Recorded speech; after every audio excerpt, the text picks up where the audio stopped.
Hi, everyone. Teresa Lisum here, coming to you with my amazing guest co-host, Maria Belanic. Oh man, I butchered it. Maria Belanic, and we are evolving women. I'm evolving, you're evolving, we're all evolving, and we're all in this journey together. So, to help with that journey, we're here to share uplifting messages, offer new perspectives, maybe some tools and resources, some wellness ideas, some mindset shifts, maybe plant some new seeds so that we all evolve faster. And we're also here to give you permission to be your best self. So, welcome. We're so glad you're here. Oh, Perfection. The word perfection. How does that make you feel? Where does that feel in your body? Is that uncomfortable? Is that a positive word for you? We were just talking, Maria, thank you so much for being here. We were just talking before we hit the record button about pressure to be perfect. When I said her name in the intro, I was not perfect, but I know we are recording this right around Christmas time.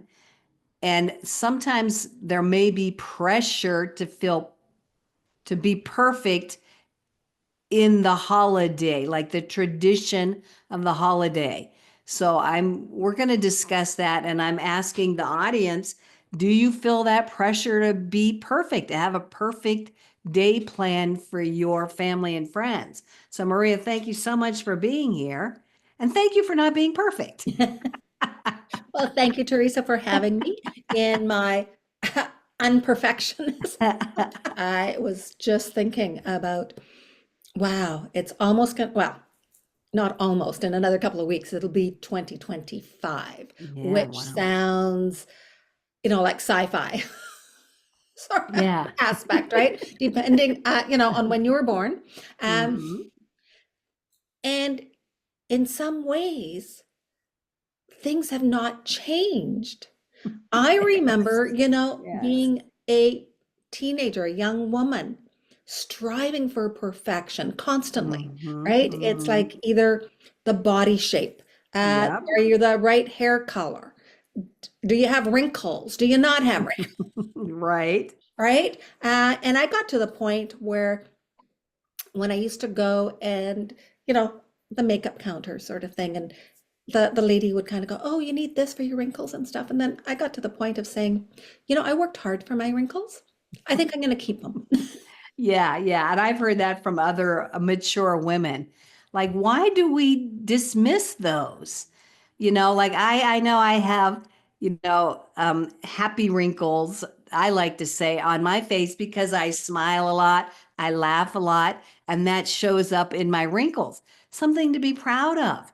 Who sold us the line of good, the line saying that we have to have this smooth, perfect skin? Hmm. People making money on skin products. Yes, and I fall into that because, I'll tell you a secret, I do color my hair. Oh, well, like you can kind of see me too, but I mean, we all have our things that we like to focus on and, spend some money and put some energy into. But if we're striving so hard for that perfect image, that takes a lot of energy, takes a lot of time, and we're not always going to get to that level that we think we should be at.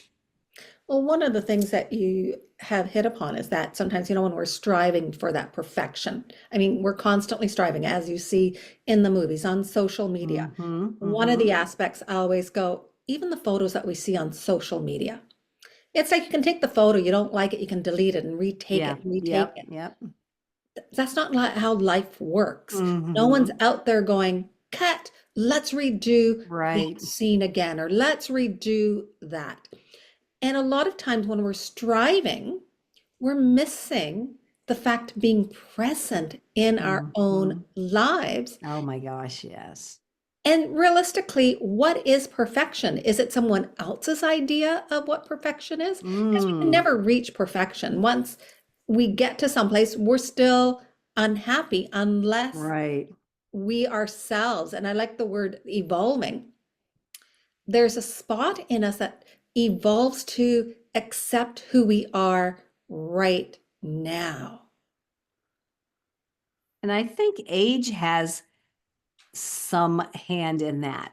It seems like everybody I talk to reaches a certain age, whatever that is. It doesn't have to be too old. It could be in the middle, wherever it happens to happen.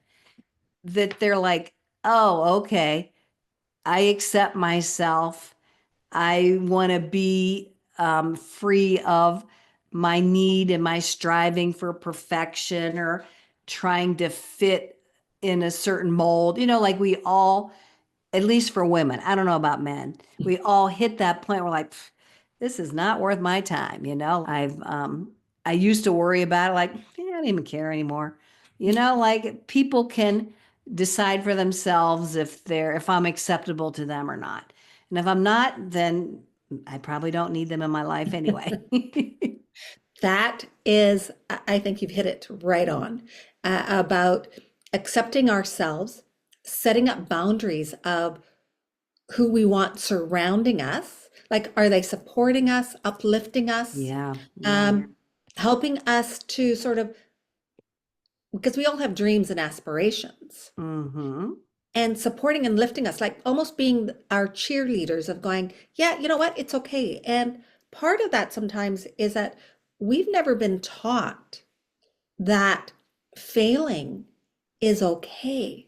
That, Mm-hmm. failing is just a way of learning and Yeah, saying, yeah. pick yourself up and let's try it again, or Mm-hmm. let's tweak it, Yeah, yeah. It's right? just a chance to, like, yeah, it's a chance to tweak it and try something new, something different, something better.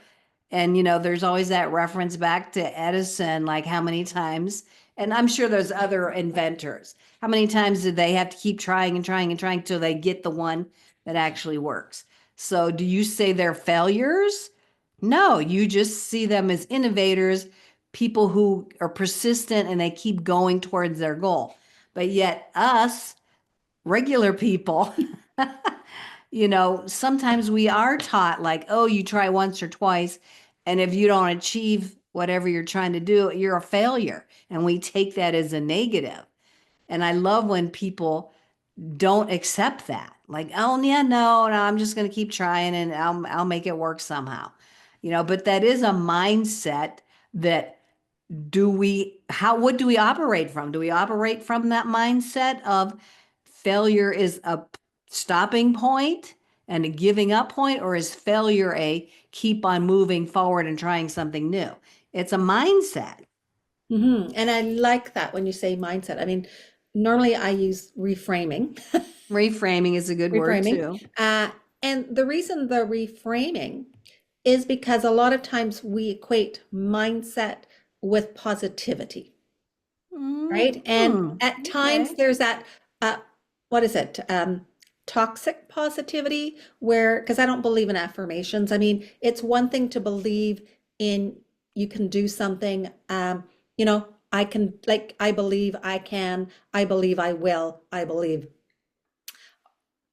However, there's that aspect where we kind of looking at, do we give ourselves compassion Mm, rather than the positivity? Because a lot of times we can have people having this positivity, and yet at times maybe we're not feeling positive. Because really, the positive or the negative, it has to be about what are we feeling at that moment. mm-hmm, And when mm-hmm. we give ourselves compassion, it's neither, like, it's not positive, it's not negative, it's just acknowledging what you're feeling and saying, Right, it's right. okay. You know what? Do it again. Yeah, Let's yeah. tweak it. Let's Mm-hmm. maybe see it from a different perspective. Yeah, for sure. I love that. Self-compassion, I personally don't do that enough for myself. And I think as a society as a whole, we don't.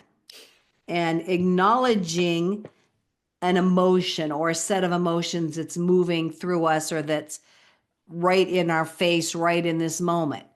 Like just step back, breathe, acknowledge it, experience it, and then let it go.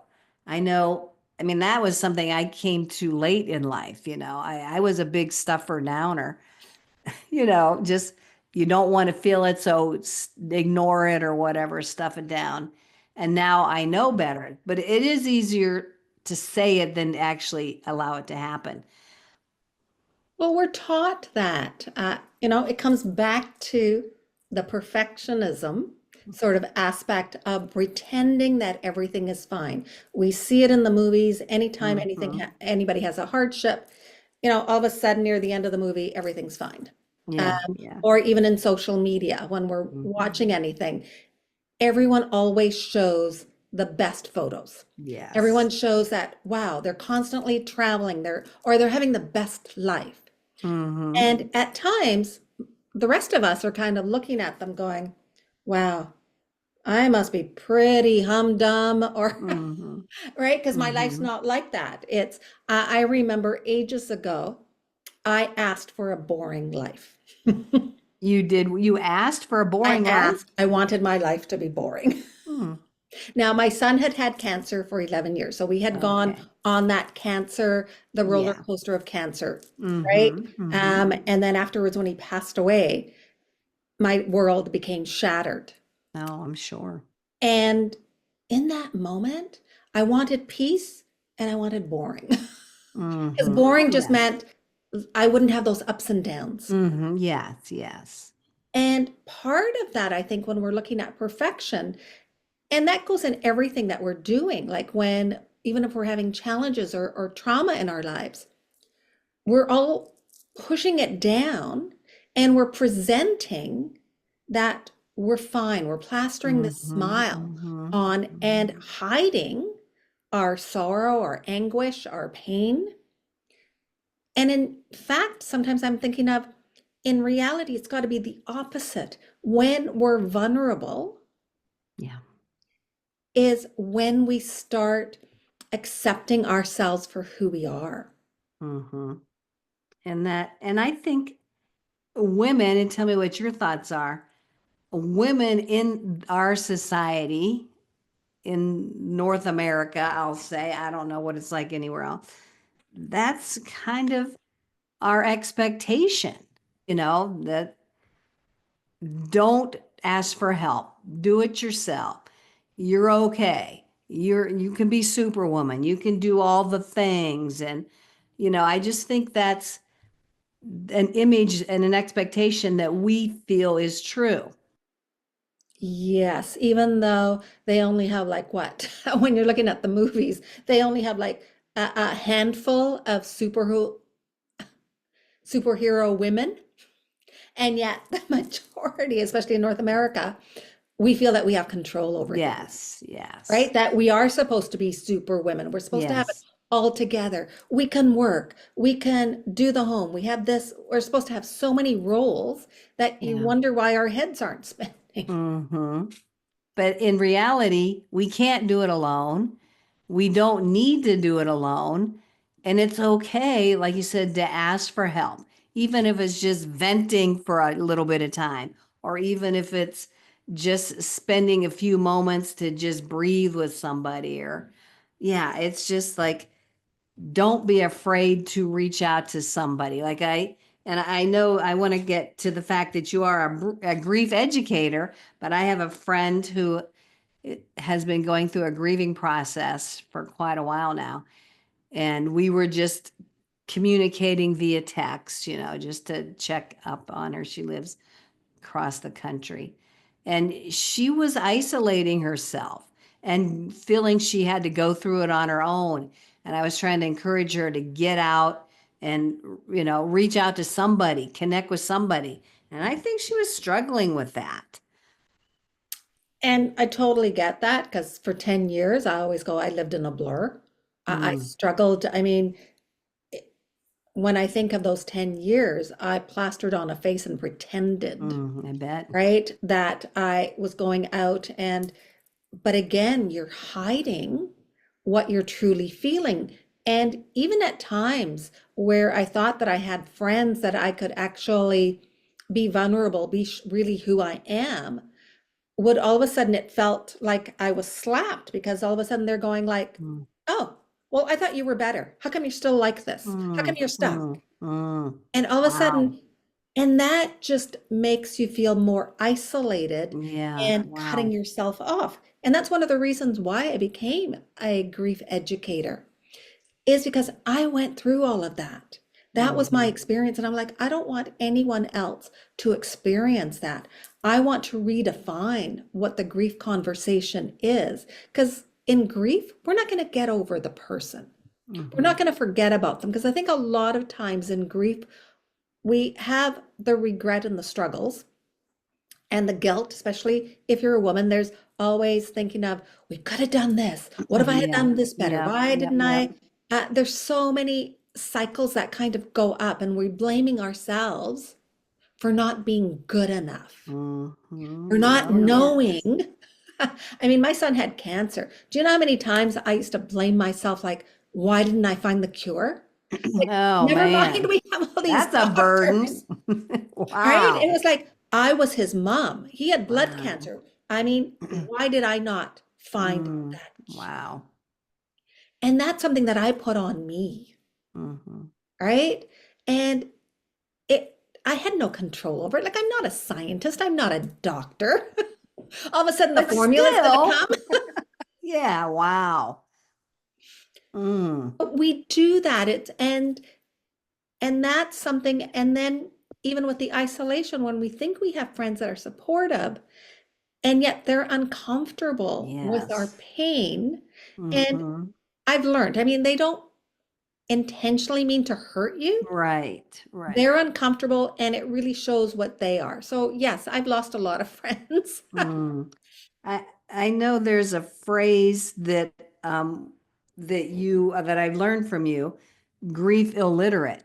Heck yeah, I am grief illiterate. I totally admit to that. Like it was not something that my family was comfortable with. It was kind of hidden from us.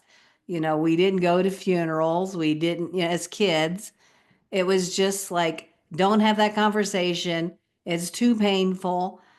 I mean, now it's, that changed over the course of my life, but yeah, I think you're right. People don't want to talk about it. So that's what makes it uncomfortable because we never learned. We don't understand who who's going through some grief, how they're thinking and what we can do to support them.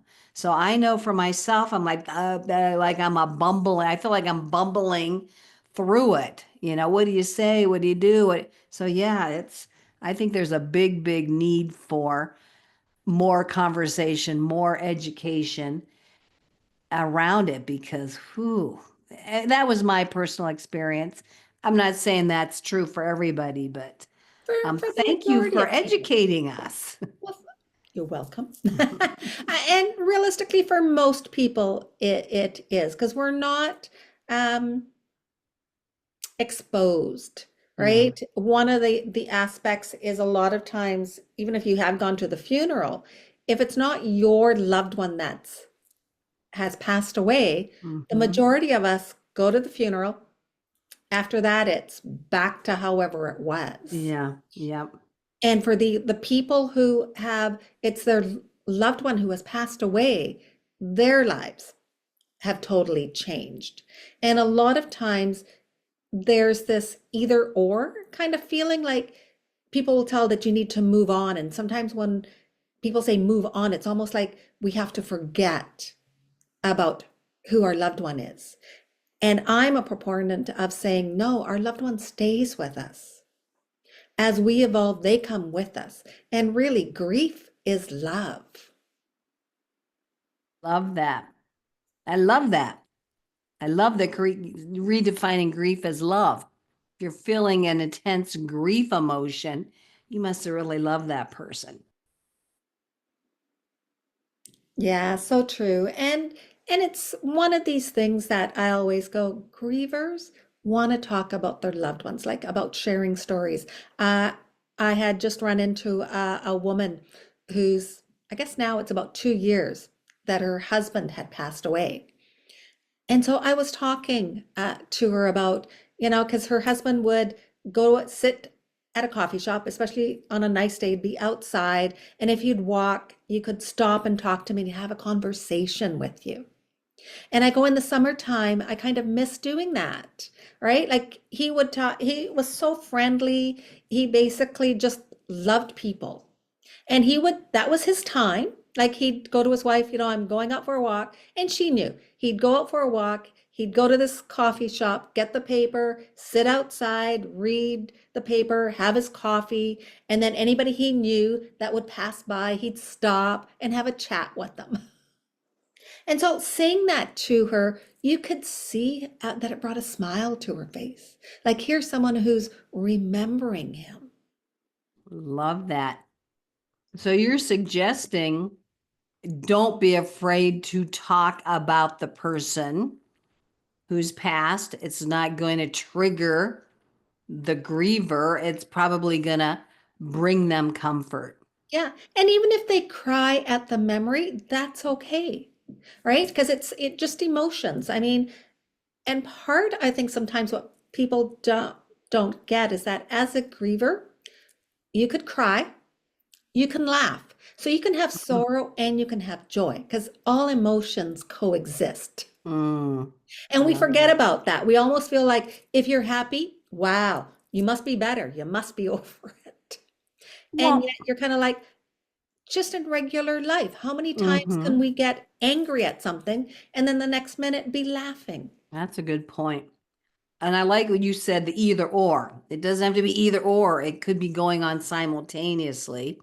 And you could switch back and forth immediately because that's what we do all day long, every day. So why would grief be any different than that? Yeah. And isn't it, I mean, Wow. and going back into that perfection, it's almost like as a griever, you can either only be sad or you can only be happy. Mm-hmm. It's right. There's no middle ground. And yet in life, it's always different emotions that come up. Yeah, that's such a good thing for us to remember about anything that's happening in our lives. So thank you for that. And thank you for saying that crying is okay. I mean, I used to be one that never cried. I mean, it was just not something I did. It was very vulnerable for me. I didn't want people to see that. I mean, even now I'm not a big crier, but earlier in my life, like, no, there'd be no way. If I was going to do it, I'd go someplace alone. I think, and tell me what your thoughts are. We possibly might think that when an intense emotion comes at us or we're in the midst of that, that it's never going to end. So maybe we're afraid to feel it because we're afraid we're going to be stuck in it forever and Hmm. we're not going to be able to make our way out of it. Whereas Oh, in so true. reality, it's just like what, 90 seconds, I think I've heard, or something like that. Yeah, and it is when we're in intense emotions. I mean, and I thought exactly the same thing. Oh no, if I let myself go, I'll never Mm-hmm. end. Mm-hmm. And you're right. That is a falsehood because no one Mm-hmm. can keep it up for 24/7. I mean, no matter what emotion, it is maybe at the most 5 minutes, Mm-hmm. right? Yes, you can have sadness where because it reaches deep into your soul Mm-hmm. when someone has passed away and there is something that changes. However, even in those times of emotions, it's still different intensities. Mm, yeah. And again, that's not something we've learned. People, I don't know if people just assume we understand that just because we're human. No, maybe that does need verbalized so we could say, like, oh, okay, you're right. Like, thank you for putting words around that or acknowledging that or bringing that to my awareness. And then when that emotion comes up again, I can remember, oh, there's going to be these ebbs and flows of intensity. It's not going to last forever. Just allow myself to go through it. But for me personally, I need like the information to help me have that awareness and that understanding. And that might not be for everybody, but for me, that's helpful. Mhm. So thank you. I appreciate that. Okay. And I'm going to, and I just want people to know that I am dealing with a scratchy throat. So I do have a cough drop in my mouth. I've been drinking water. So I'm being vulnerable there, and I'm not perfect because I'm dealing with this. But I just wanted to make everybody aware of that. So how can people connect with you? So if I'm a person that might be in this grief moment of time and I don't know what to do and where to go, and and I'm like, I hear this podcast, I'm like, oh man, I need her information. I need her. So how can they find you? How can they tap into what you're giving the world? Well, they can reach me at hope@mariabelanic.com, Mm, right? Send an email. I do offer a 45-minute heartfelt call because a lot of love that. times it really is. We need someone to just listen without judgment. Mm-hmm. And having walked my journey, I mean, my son passed away almost 15, well, it is 15 years ago. Mm-hmm. Uh, and I still miss him every single day. Mm-hmm. Has my grief evolved since the day that he passed? Yes. There are still days that it's still intense, right? Because something might activate, a memory just pops up, Mm-hmm. or different things. And again, especially during the holidays, feelings and emotions can intensify. And it's not that you're prepared for it, it's all of a sudden it just pops up. And that's sometimes what we need to be aware of, is Mm-hmm. that a scent could Mm. activate us, an empty chair, Oh yeah. Wow. right? And especially with sometimes with gatherings, because And we as know a what's missing. person, like a friend of yours or somebody from the outside, I may be like, oh, like if she starts crying because she sees that empty chair, like what do I do? Again, there's that grief illiteracy that would be coming through from my part. Like, Mhm. oh man, I don't know how to handle that. So just acknowledging, and you Just tell me, like, acknowledging. Yeah. yeah, like I see that you're feeling, sad here. Take some time to move through that, and what can I do to help you through it or something. Yeah, and realistically, just take the cue from the person who's emotional. I think a lot of times the the first thing that we want to do is we want to fix someone, Oh yeah, yeah. right? We want to rush and we want to Mm-hmm, fix them so that mm-hmm. way it's like, no, no, no, don't cry, don't cry. I didn't mean to. Right, right. And in Mm-hmm. actual fact, just allow the emotion to be there and Mm, just acknowledge it, going, oh yeah, we remember, and say the person's name. If you, it's, mm, and especially if it's someone that you know, I mean, then you would have known who their loved one is. mm-hmm, Because mm-hmm. that's one of the other aspects that activates grievers, is when there's someplace and no one mentions their loved one's names. And I'm sure that happens More a often than lot. not, Yeah. even in families. Mm-hmm. Yeah. Again, because we don't know, we're uncomfortable with that concept, and we're afraid that if we say the person's name, that's going to trigger some intense emotions that we don't know how to deal with. Yeah, yeah. So it's basically our own discomfort. So I mean, true.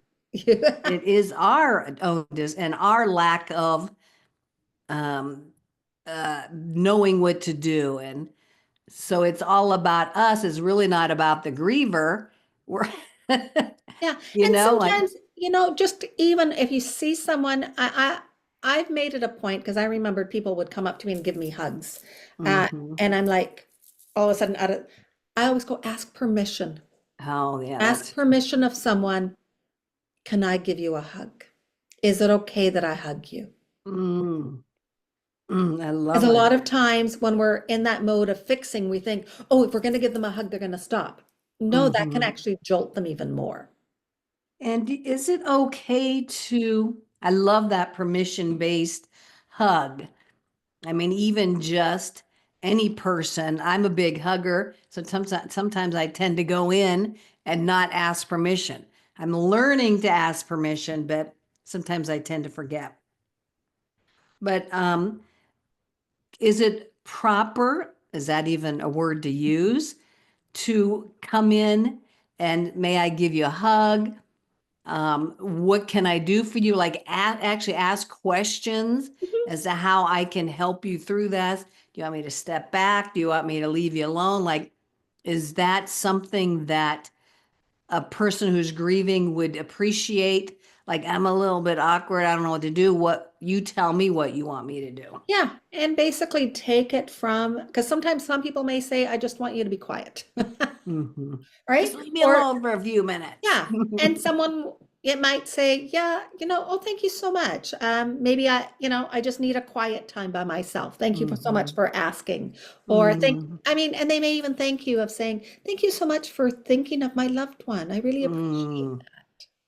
Mm. So asking is big. It's all ask. that. Right? I mean, and of course, everyone's going to be in a different place in their grief journey. I always go, grief lasts forever. As long as you're alive, that's how Mm. long grief is. Because people will go, when does grief end? Mm, that's a good point. And grief is going to last. I mean, a woman that had spoken to her daughter passed away 32 years ago. Mm. And she goes, she's never really talked about it because back then she had to, Yeah. be silent and things like that. And she Hmm. goes, and after sharing it or talking with me, she goes, she feels now comfortable. I mean, she's not going to go into the details of how her daughter died. Hmm. However, she feels comfortable enough in sharing her daughter's name, in sharing the short life that her daughter had, of the stories of what her daughter did. And she Mm. goes, now her other children have seen photos that they never saw before of their Mm. sister, Oh, right? wow. And so they're wanting some stories of, wow, so when we were children, what? So it opens it up. And I think a lot of times we keep silent. And in that silence, we are hurting. And it's that vulnerability piece, allowing ourselves to be vulnerable. I mean, that woman allowed herself to be vulnerable with her other children, opened up to them, and it sounds like lots of conversations sparked, and maybe a new level of their relationship grew from Mhm. that. Yeah. Yeah. And always know everyone is going to be, and I don't want to use the word handle, we all are going to be different in our grief. Mm-hmm. Yes, grief is universal. However, our relationship with our loved one is unique as much as we are unique. Mm. How Love we're that. going to um, express anything is because of our own personality. Mm-hmm. Thank you. Great words of wisdom. So we are going to have to come to an end, sadly. This has been so helpful. Thank you so much. And some of the points that I kind of highlighted is grief lasts forever, which like myself that's not going through your grief, you're right, I might expect it like there should be an end to it, like what's going on. But just knowing from what you said that it does last forever because grief equals love. I love that. Equate the grief with love. Hmm. So you don't want that love to end, right? You want that to continue. And to ask, don't be afraid to ask someone in your life who's going through that. Ask them what they need, what they want you to do, if they want a hug or just a glass of water. So great words of wisdom. Thank you so much. And I love that they can have a heartfelt call with you. That is a beautiful opportunity. I love the name you gave that, a heartfelt call. Beautiful. Any other words of wisdom you want to leave as a parting message for our listeners? Yes, I mean, I have a care framework, part of my care program, and it is about, I mean, we all talk about self-care, Yep. and care is about giving yourself that compassion, the Hmm. acknowledgement of your feelings, releasing what doesn't serve you, right? And evolving and empowerment. Because one of the things is that who we are right now or who we're becoming, that's where the acceptance is. Mm, mm. And I think that's how we started it off with, the perfectionism. And realistically, it's who are we being right at this moment? And the And moment accept is the most ourselves. important thing. Yeah. The most important time and the most important place.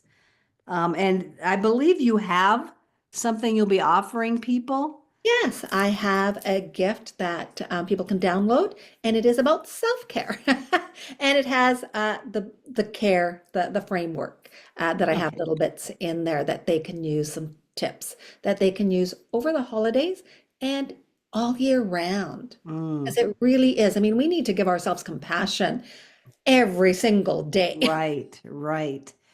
Not right? just at the holidays.